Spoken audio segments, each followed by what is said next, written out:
If your baby's naps are short, you may be wondering if that's why nights aren't going well, because a lot of mainstream advice suggests that longer naps lead to better night's sleep. But is that actually true? Or can longer daytime sleep sometimes make nights more difficult? Hi, I'm Lyndsey, co-founder of the Holistic Sleep Coaching Program, where we train sleep professionals in responsive, evidence-informed approaches to sleep. This is one of the most common concerns parents have, especially when nights aren't going as expected. So let's break down what's actually happening. The most important thing to understand is this: sleep doesn't just happen at night. It's distributed across a full 24-hour period, and babies have a finite amount of sleep they can do in that time. So when more sleep happens during the day, it can sometimes reduce how much sleep is needed at night.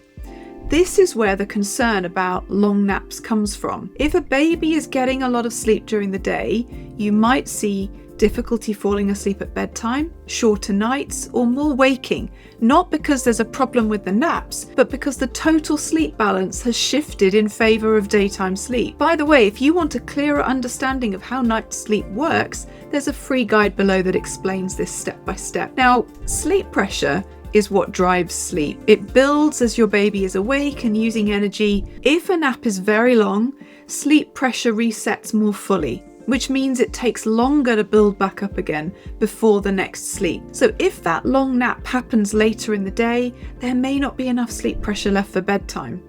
This is where things often get more complicated. Many parents are told, sleep begets sleep, or sleep breeds sleep. The secret to better night's sleep is longer daytime sleep, or that naps need to be at least an hour to be restorative, or that short naps are junk sleep. None of that is universally true, and it can lead parents to try to extend naps beyond that which their baby naturally needs.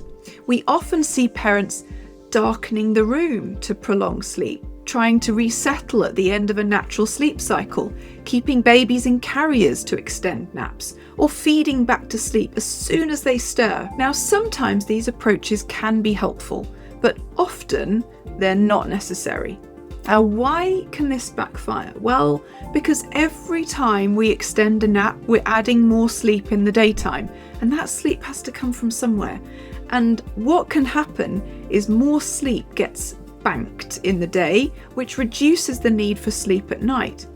This is when parents start to see bedtime taking longer, more resistance, or shorter, more fragmented nights. Now, we need to be careful. It's not just about how long naps are, it's also about when they happen.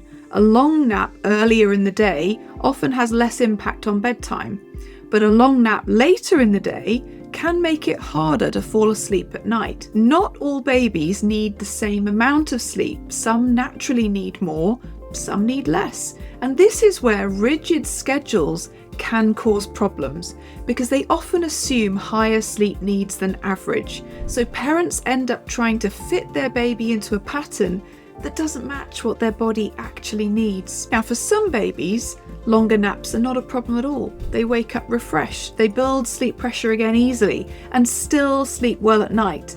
In those cases, there's nothing to fix. But if you're seeing long naps combined with bedtime struggles or shorter nights, then it can be helpful to just look at how much total sleep is happening, when those naps are falling, not to restrict sleep, but to balance it.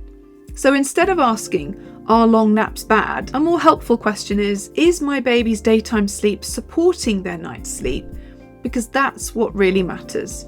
Sleep works as a system. Daytime sleep and nighttime sleep are connected, and when the balance works, everything tends to feel easier. So, do long daytime naps ruin night sleep? Not necessarily, but they can influence it, depending on timing, total sleep, and your baby's individual sleep needs. The goal isn't to limit sleep for everybody, it's to understand how it fits together uniquely for your child.